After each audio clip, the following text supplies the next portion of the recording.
G'day, mate, ladies and gentlemen. We've been beating the coconuts together so hard we broke them on our way to get here. Tell you about Trekosophy, the Star Trek philosophy podcast. Unfortunately, our regular crew has been replaced by some interim substitutes. We hope you'll still enjoy the episode, despite no one even knowing what Trekosophy even is. In fact, I'm not even sure what it is, but let's go ahead. First of all, our regular producer, Chris McGee, has been replaced by a new piece of automated software. There's no longer any human producing the episode. I am more efficient than the meat bag model.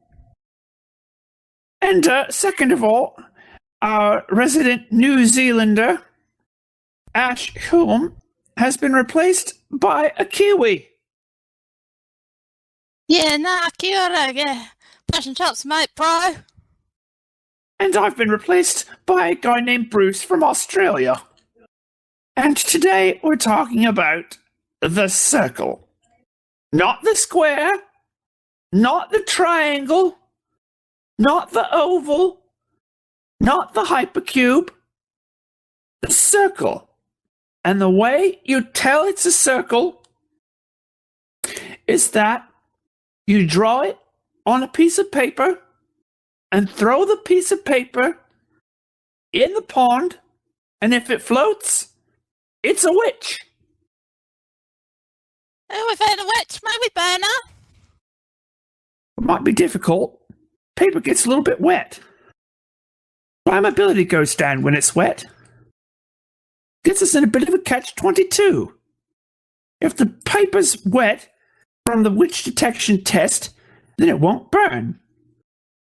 But if we burn it, then we're not sure it's a witch without running the test. So either way, there's no burning any witches. We're sure are witches. We'll just have to see if it weighs more than a duck. Definitely.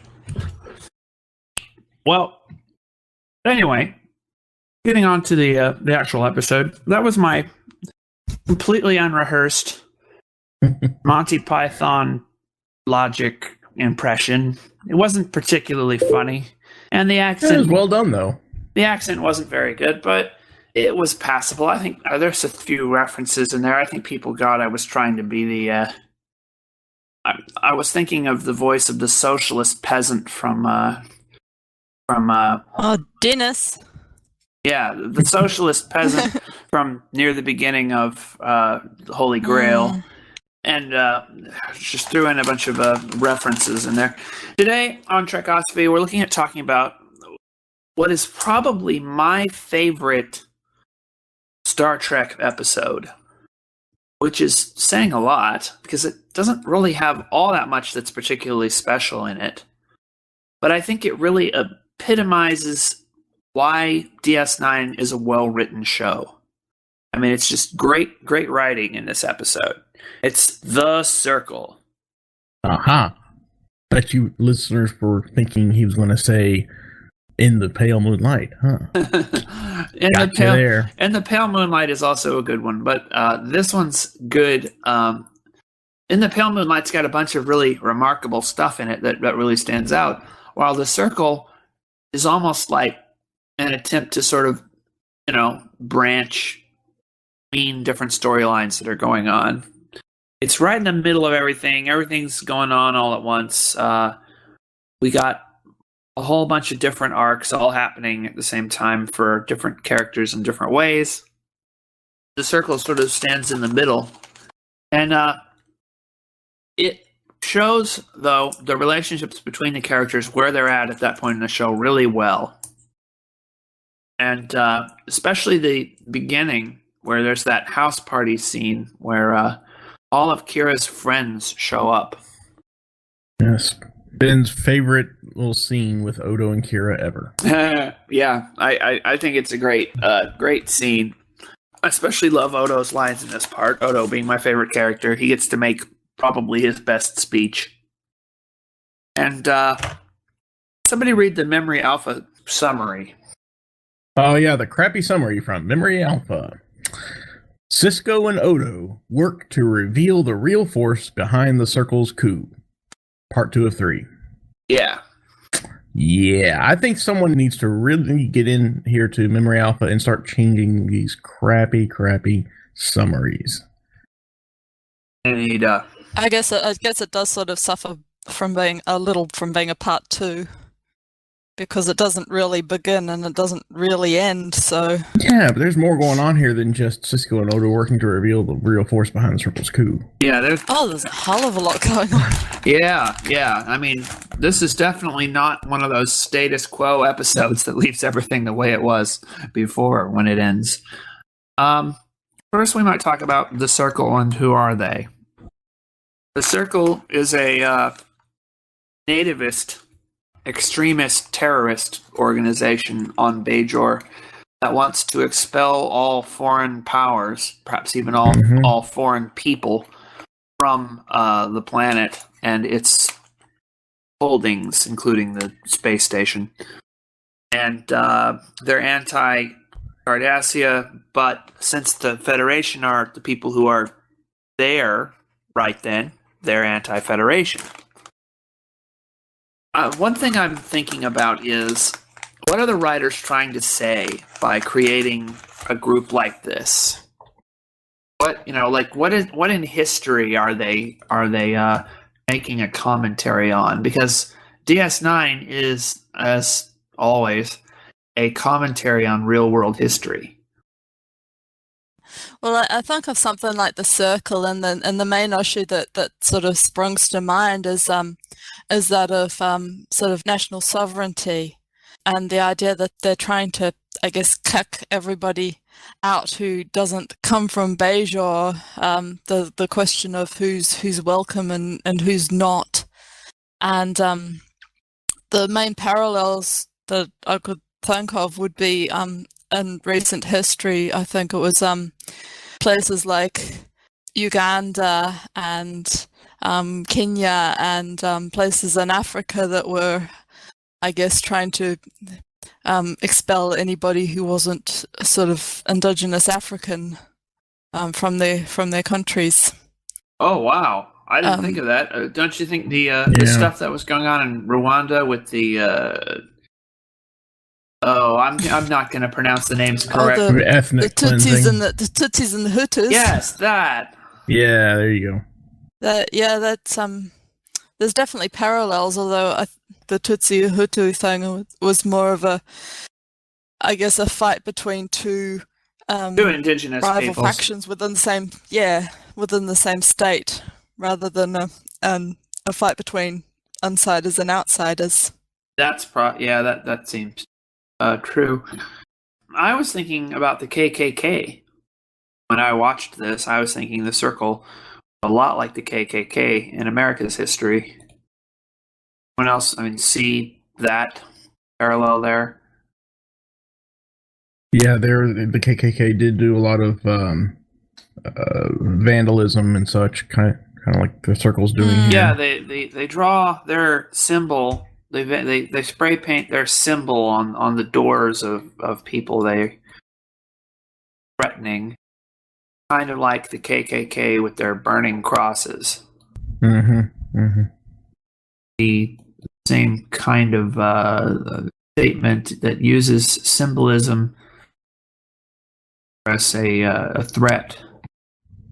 I'm not certain. Did we get any indication in this trilogy that the members of the Circle would actually go so far as to kill outsiders? Well, no, because that is something the KKK they did. seem to be sort of heading in that direction, but they didn't. I think the worst thing they did, at least before the Circle, the worst thing they did in terms of violence was, I guess, they branded Quark. Yeah. which was a great scene, and they did sort of beat Kira up a bit, but there was no. So there were indications that they were heading in that direction. Well, hold on though. That was on the station. On the surface of Bajor, there was apparently a great deal of violence going on. Yeah, that's true. In fact, I stand corrected. Yeah, there was quite a bit going on. In fact, the very moment, which is moment that you wanted to talk about, Ben, if I recall correctly. There's a moment when Kira, after her orb experience, is asked by Bareil, did you see me in your orb experience? And she lies to him. She says no. The very moment that she says no, you hear what sounds like thunder in the distance. Yeah. And even Bareil says, is that thunder? And she says, no, that's gunfire. Yeah. And it's basically the militia fighting against the members of the Circle, presumably. And then right after that, Vedic Wind shows up. And it's kind of like her decision to not follow the prophets, to not accept their path for her life or what have you, brings on the appearance of evil right in that moment when she makes that decision. That's when everything around her suddenly goes to crap, Exactly. In fact, that answers your question. You were asking, should Kira follow the path of the prophets, or should she make her own decisions? Oh, well, that's within the narrative of the show. She seems to clearly be going in the wrong direction by not following the prophets. But I agree. But the question I'm meaning to ask there, that's in our pre-show topics, is the narrative that the writers of DS9 are giving us are they correct in that? Should we we're assuming the prophets to be sort of are the prophets God? Are they astrology? What are they? And should we be following that, whatever it is that they seem to be representing?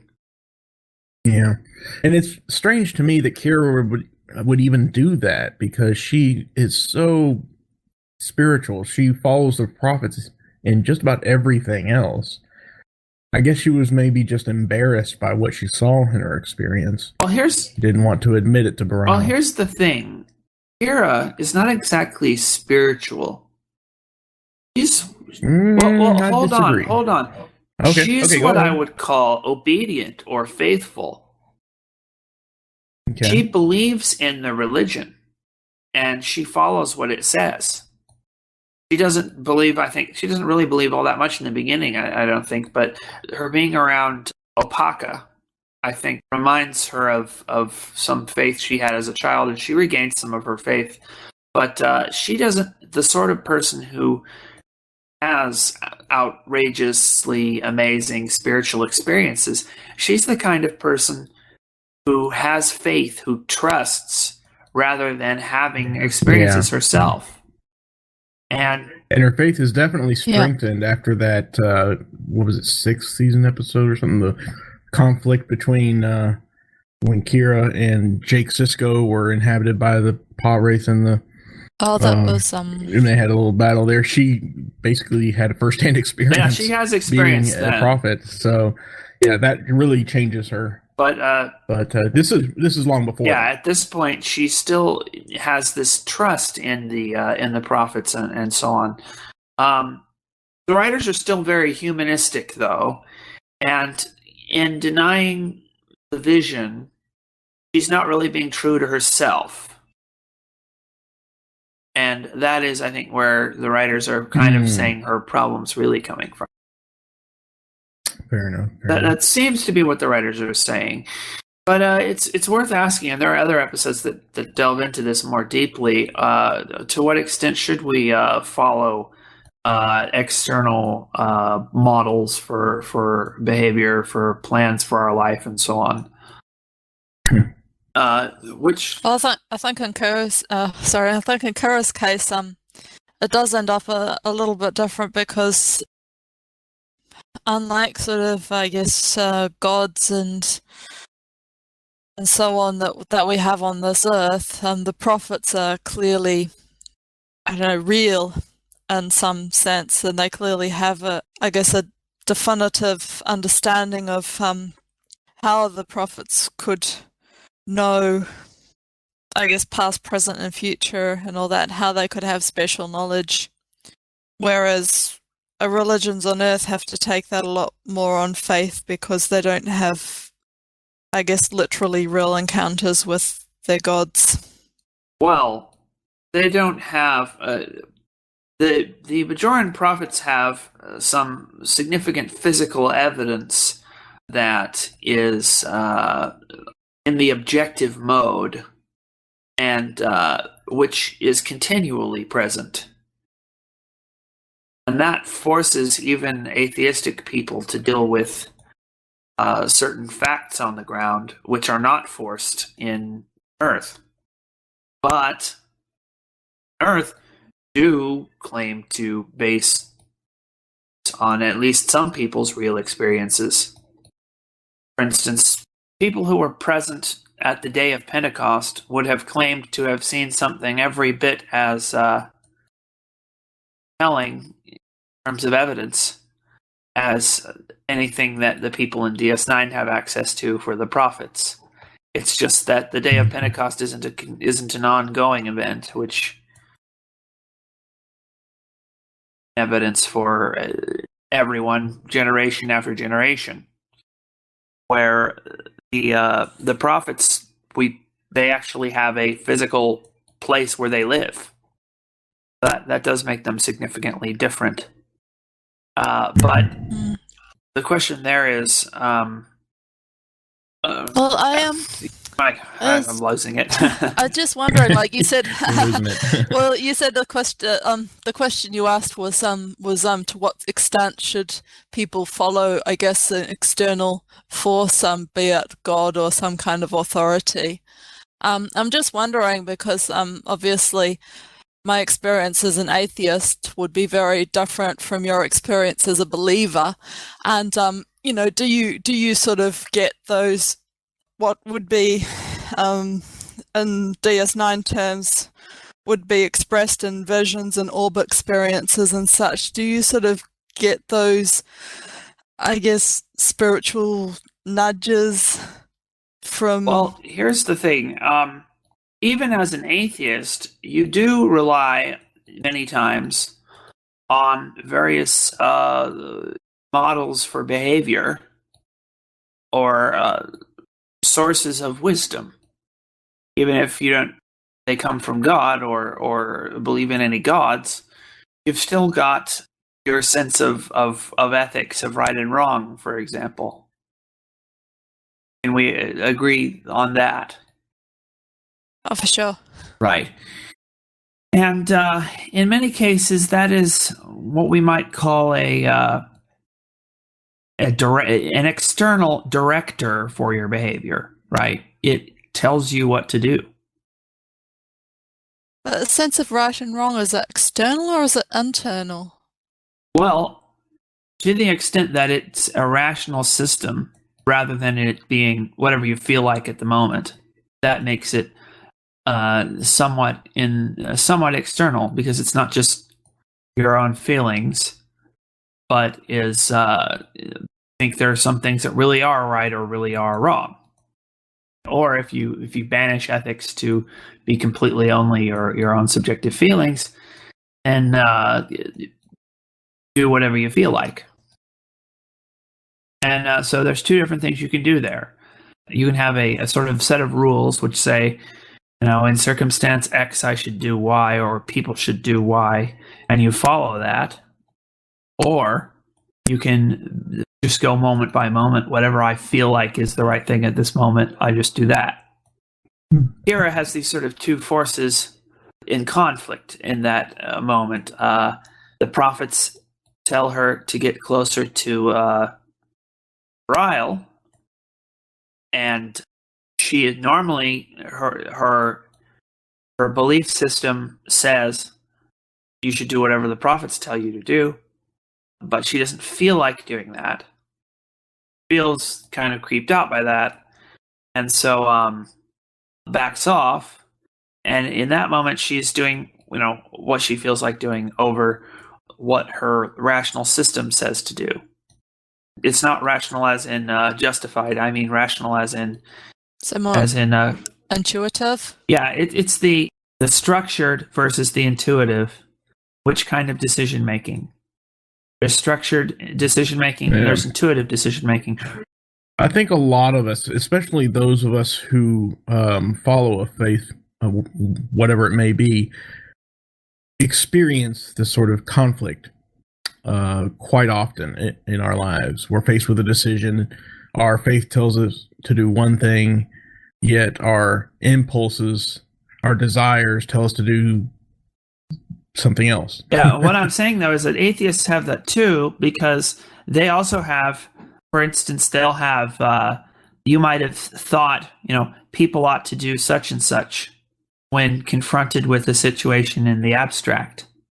But then, when you get in that situation yourself, you don't feel like doing what you'd recommend everyone else would have done. Right there is the catch, though, is the ought to do line, though. You're taught by probably your parents or someone who has a certain faith. When you're faced with this dilemma, you ought to do this. Yet, if you are an atheist, I'm not one, so you'll have to chime in here, Ash, to help me out. But if you're an atheist, you probably don't personally believe that yourself, but your parents taught that to you and drilled that into your head so much that that's what you think immediately. But like I said, you got that impulsive side that wants you to do something else instead, the desires. I think that atheists do also have that sense of, this is how I ought to be, this is what I ought to do in order to be a good person. It's just the impulse comes from a different direction than religion. Yeah, that's what I'm saying. Okay. And I'm not sure to what extent it really comes from religion and religious people. Well, to what extent the religion maybe gives an expression to a natural moral framework. Yeah, because people might derive their moral framework from religious principles, but it's not necessarily the religion itself that is their motivation for being a good person. I mean, if they might still want to be a good person even if it turned out the religion's false. And for an atheist, I'd expect the reverse is also true. It's not it's not your irreligion that motivates you to want to be a good person and to want to be a good person, even if it turned out some religion was true. See what I'm saying? There's this wanting to be a good person, and out of the attempt to wanting to be a good person, you'll have some rational system which might be derived from religion, might be derived from an atheistic ethical framework or non-religious ethical framework. But either way, there's what you ought to do, and then there's what you feel like doing. Yeah. You've got to make a choice between those two things when they come into conflict. And so that's something that all people, I think, experience. Absolutely. And that's what Kira's experiencing. Right, that's what I'm saying. Okay. Well, this is a fascinating topic. I'd love to be able to pursue it further, but perhaps we should move on to a different one. Probably. That'd be good. What else have we got? What I found quite interesting about this episode of The Circle is that Sisko was told by Jaro that Kira was, reassigned. She was promoted back on Bajor. And so he's like, oh, well, that's different. Pass along my congratulations and so forth. That sounds great and all, but I mean, it's obvious he's lying for one thing, but for another, it becomes obvious to Sisko as well. I mean, he goes down to Bajor to visit her, and what is she doing? She's just kind of playing with rocks in the water and standing and trying to meditate. She's not promoted. Yeah. I mean, why didn't he say something that's like, well, aren't you supposed to be promoted? Aren't you supposed to be doing something important right now? He just kind of accepts it. She took some vacation time off. She purposefully took some vacation time off. So she hasn't reported to her new job yet. So okay, so we're assuming that she told him at some point that she was taking some vacation time. So we have no idea whether that would have been whether she would have been able to actually play it straight and actually wield more power or not. But we suspect. I'm thinking desk job. We suspect not. I mean, the suspicion is she's being put in a desk job in a position where she will have much less influence over Bajoran politics, despite having officially a higher rank. That's what I suspect was going on. But I know we talk about religion and spirituality a lot on this show. But yes, we do. But I don't want it to be the one-sided pro-religious discussion we've often had between myself and Brandon. I'd like to get more perspective from the other side, which is why I'm glad Ash is willing to talk about some of this. Yay! Yes. And, well, I'm no Richard Dawkins. I kind of figured that, which is probably a good thing. I think there are a lot of much better atheists than Richard Dawkins. But I might say, I thought I asked a really poignant question here. Is Bareil using Kira's spirituality to manipulate her? Well, that depends on whether the prophets really did show him a similar vision of him and her, getting nutty in the Hall of Ministers or whatever. Well, let's assume he did. Let's assume he did see that. Let's assume he had an orb experience and he did see that. Yeah, because he did say that he saw her in his orb experience. Let's assume he had the same orb experience she did, basically. I mean, or a very similar one. Yeah, a very similar one with the roles reversed. Mm-hmm. And going to get her and bringing her there and then having her look into the same orb he did, hoping to get the same result.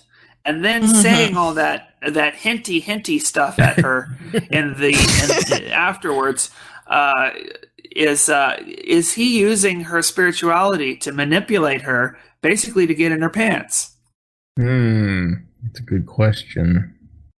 He does seem to come on pretty strong to her. Well, not real strong, but seem to, I think it's not quite that cynical, but there's certainly an element of manipulation there.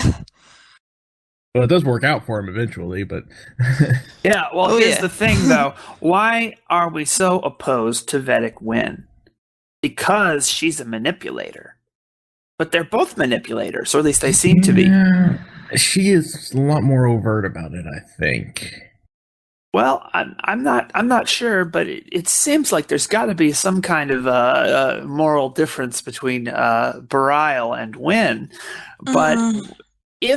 now this is a subtext that I'm kind of reading in, which could... No, it's good. It's good. I like it. It's not necessarily what was there in the intention of the writers. Just looking at the script, you might not see this, but the way he acts it out kind of plants this as a possible alternative interpretation of what's going on, Is he in the same position she's in? Or is he in a position of having more knowledge and he's using that knowledge to manipulate her? Which it could be either way. Well, at least I don't see him uttering lines like, feel free to stay as many days as you'd like, even a week if necessary, which is one of my favorite lines that Wynn has ever delivered. She really nailed it. The actress for that part in that scene, she just nailed it. That's another reason why I love this episode. I might bring up, once Wynn appears... There's a real contrast between Kira and Wynn, where Wynn is all self-confidence and Kira is just in total confusion and doubt about herself. Well, she's trying to put on a front of confidence, but you can tell it's just a front. Right. And Kira is constantly involved in the machinations of Bajoran politics. And she is constantly yelling at some people, trying to appease other people. And she is a manipulator of politics. And I think when she looks at Vedic Wynn, she sees a scary version of the kind of monster she could become if she doesn't get all this under control. Because Kira is a woman who feels out of control a lot of the time, I think.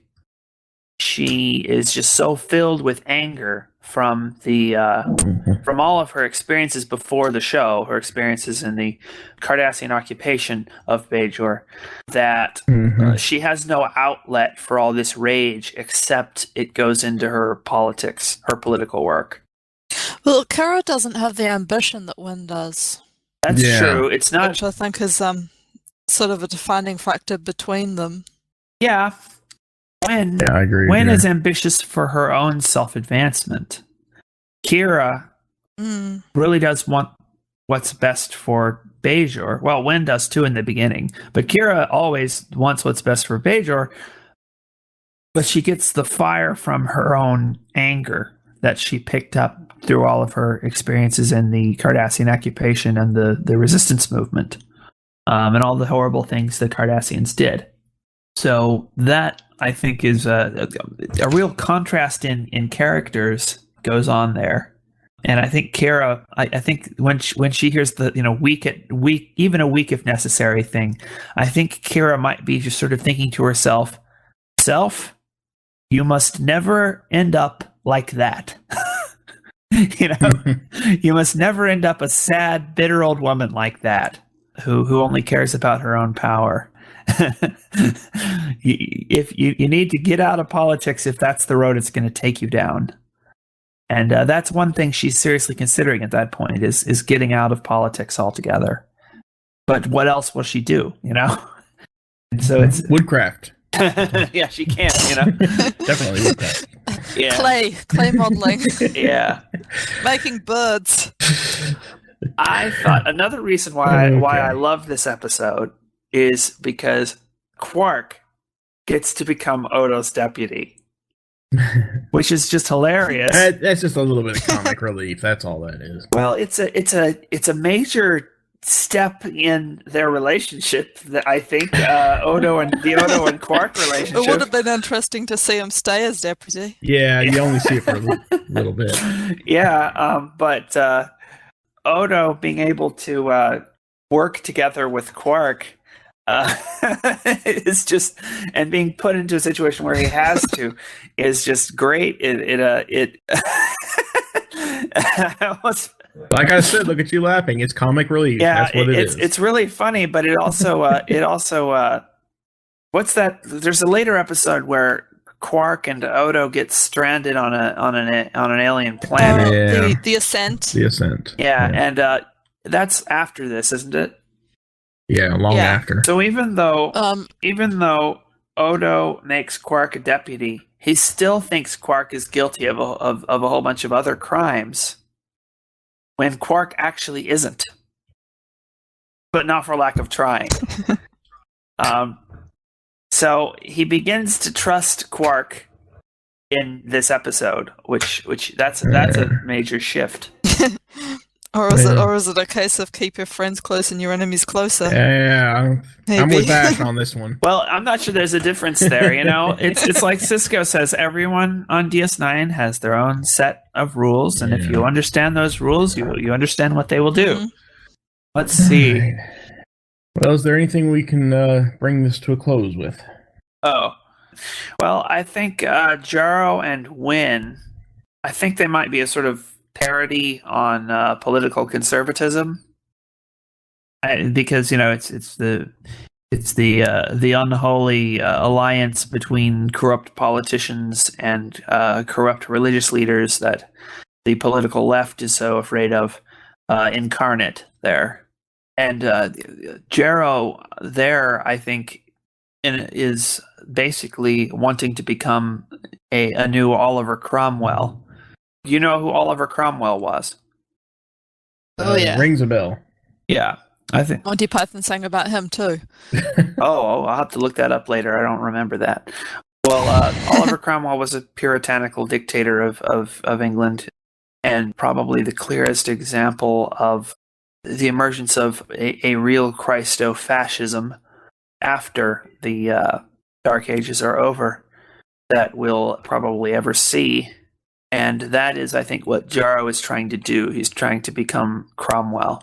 And then what about the Prime Directive discussion with Admiral Chakotay, which is hilarious, by the way. Admiral Chakotay. It's not the same. Yeah. Not that Chakotay. It's just he happens to have the same name and be a completely different guy. Which this episode took place roughly a year before Voyager launched.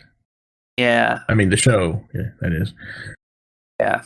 Well, Admiral Chakotay says the Prime Directive applies in an internal Bajor dispute. And once again, like I usually say, the Prime Directive sucks, makes no sense as foreign policy, and here it again sucks. Does anyone else disagree? Well, watching that scene recently, I had the feeling that Admiral Chakotay was using the Prime Directive as kind of a convenient excuse, like, oh, okay, we can back up because Prime Directive. He wants. Yeah, does he have some sort of agenda or reason for cause the Federation to leave? He doesn't want. I don't know that he's really appears enough to sort of hit an agenda. Yeah, I'm wondering why he would use that as an excuse. I think he wants to avoid war with Cardassia at all costs. Pretty much, yeah. Just avoid that would a conflict. Explain it. Yeah, even if Cardassians are behind it, we don't want to get involved. Yeah. Okay. Well, closing things off, The Circle is just one of those underrated episodes, I think. Lots of great stuff happens in it, lots of great lines. We didn't even get to talk about Lee Nullis as Navark. We might do that another time. Might just do a whole episode just on Lee Nullis. Because, that'd be a short episode. Well, no, he's got all this stuff about people think he's a hero, but he wasn't really, but maybe he should try and be one. Symbols and just a whole bunch of stuff about Lee Nullis that might be worth talking about, but that will have to be another time. But one thing, I think the DS9, as usual, doesn't give us a simple one-sided view on any of the topics it brings up here. It brings up religion, but it's not just anti-religion or pro-religion. It's got some of both. It brings up extremism, and extremism is just about always bad, except that Captain Sisko gets pretty extreme when he decides to basically disobey the Prime Directive. Yeah. So it doesn't let you get away with not thinking. That's the beauty of DS9. It doesn't let you get away without thinking. You have to think this stuff through. And as an aside, if you remember that brief scene with General Krim, I believe, on Bajor, when Sisko meets with him and tells him about the Cardassians supplying and so forth. That was actually just a little off-topic note here. That actor was Stephen Mocht, I think is how you pronounce his name, and he looked so familiar to me, and I realized he's actually in 1996 he played a character named General Thaddeus Kane in a video game that I'm playing right now, Zork Nemesis.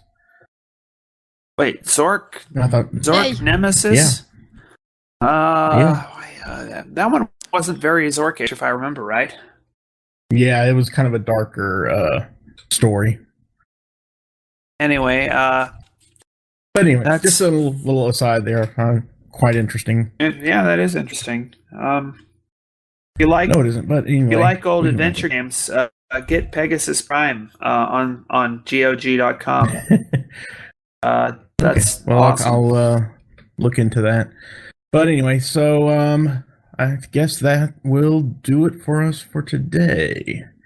So we might rejoin this conversation again later, talk about that scene as well as the Navark, Lee Nullis, and his backstory and so forth. But for now, we're done. Thank you for listening to us. You can find us at Trekosophy.com. Like us on Facebook, follow us on Twitter, send us any suggestions or critiques or anything you like at trekosophy@gmail.com, and please leave us a review in the iTunes store. We definitely take those into account when we're planning our future episodes. Join us next time. So for Ash Hume, Ben McLean, I'm Chris McGee. We'll see you next time.